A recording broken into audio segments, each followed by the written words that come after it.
I come to you with a seed of an idea that can help us transform our workplaces into somewhere where we belong.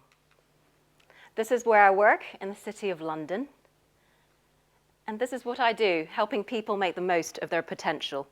Over the years, I've worked in a range of industries, ranging from the airline industry to shipping, telecommunication, financial sector, and even biscuit manufacturing. And do you know what I realized? The fact is, most organizations have two fundamental things in common. The first is that they are made of people. People just like you and me. People who have to go to work day in, day out. Did you know that we spend around 70% of our waking hours doing work or work-related activities? That's more time than you will ever spend with your loved ones in a lifetime. If this scares you just a little bit, raise your hand.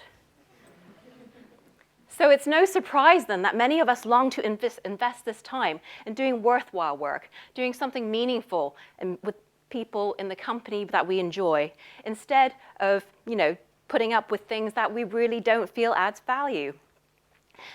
The second thing that many organizations have in common is the metaphor they choose to structure organizations and motivate people. That metaphor is war.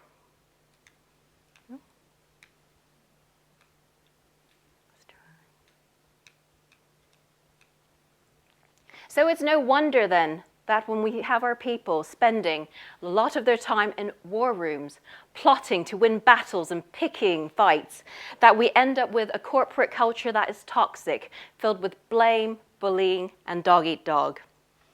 What's more, such a metaphor dehumanizes people through the work we do. We know that this metaphor wouldn't bring out the best in children, so why do we think it would work any differently on adults? So Dave Logan, co-author of Tribal Leadership, describes culture as a self-correcting system of language. If that is true, then what is it that gives shape to the language we use? Well, I would suggest it's the metaphor. So metaphor gives shapes to our thoughts, which is expressed through language, which in turn influences our behavior, the way we act. Incidentally, if we were to try to grow organizational change in a petri dish, these are the three elements we would require. So as you can see, metaphors literally breathe life into the cultures we create. So what is it that brings out the best in people? Nurture.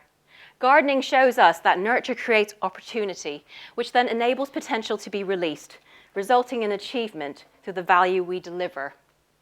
So if we are to make the most of our people and our businesses at a time of peace, then it's important that we do gardening instead of pick fights. When I explain to people about the importance of nurture and applying the gardening metaphor to work, some people say to me, well, Portia, don't you think you should just leave that soft and fluffy talk to human resources? Whilst others tell me, well, I think gardening is just a bit of a girly metaphor to use when we talk about organizations. Now, I know that I won't convince everyone here of the importance of adopting a more nurturing and gentle way of changing our workplaces. So to the skeptics, I suggest you try 30 minutes of weeding.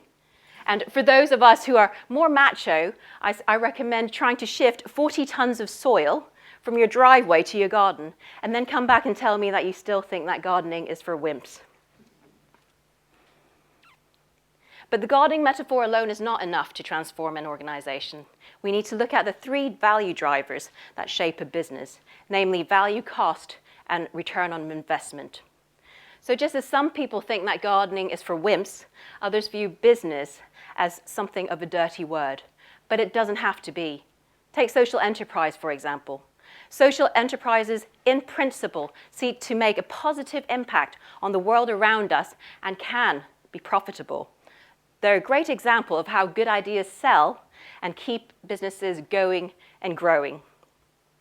So the seed of the idea that I come to you with today is called enterprise gardening, a concept that combines social enterprise with the gardening metaphor to transform the workplaces we live in. So once when I was describing this idea of enterprise gardening to a friend, she jokingly said, "Ooh, will Alice and the Mad Hatter be there with tea and crumpets?" Well, she wasn't far off the mark. The fact is, Alice and the enterprise gardener have a lot in common. Top of the list is curiosity. When we are curious, we look at the world with new eyes. Instead of being over-judgmental, we keep an open mind and we try to understand. Next on the list is playfulness. When we play, we let go of our fears and our sense of self-consciousness. And all of a sudden, we begin to learn lessons and make discoveries that we never thought previously possible. Then, of course, there's the idea of kindness. When we are kind, we give a gift freely, expecting nothing in return, in the hope that whatever gift we have given will have a positive impact on the greater whole. Another characteristic that Alice and the enterprise gardener have in common is courage. Courage requires challenge and perceived risk. So courage forces us to dig deep and figure out ways so that we can achieve our goals for the greater good. And last but not least, it requires a lot of cleverness. It takes cleverness for us to leverage all our skills, knowledge, and experience to bring out the best in people. And it takes a lot of cleverness indeed to create a tipping point in change. So how do we get started with enterprise gardening? Well, we have to begin with baby steps. Why? Because baby steps can lead to great changes.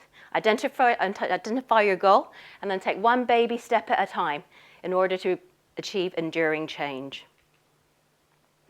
Believe that everyone can add value. As celebrity gardener Alan Titchmarsh once said, a weed is a flower in the wrong place. Everyone has strengths and weaknesses, including slugs. And enterprise gardening is about recognizing and realizing human potential. And be patient. How long does it take a seed to grow into a tree? Well, depending on your perspective, a long time or not long at all. So remember that people are individuals and everyone has a different rate of growth. Fulfill their development needs and you'll take them a step towards achievement and self-actualization. And of course, practice, practice, practice. It takes time to improve. And as my father says, a garden's for life and it needs you. So get into the habit of lifelong learning and continuous improvement. After all, change begins with ourselves. Last but not least, be pragmatic, because even if you manage to plant all the plants in one go, they will still take time to bed down. And you never know what kind of visitors your garden will attract, so learn to expect the unexpected. So I can't pretend that enterprise gardening is going to be easy, but one thing's for sure, you'll have many adventures just like Alice did in Wonderland. And remember the power of nature and nurture. Make a difference by creating a place where you belong in your organization. And if you keep growing, you can help your organization grow too. Happy enterprise gardening. Thank you.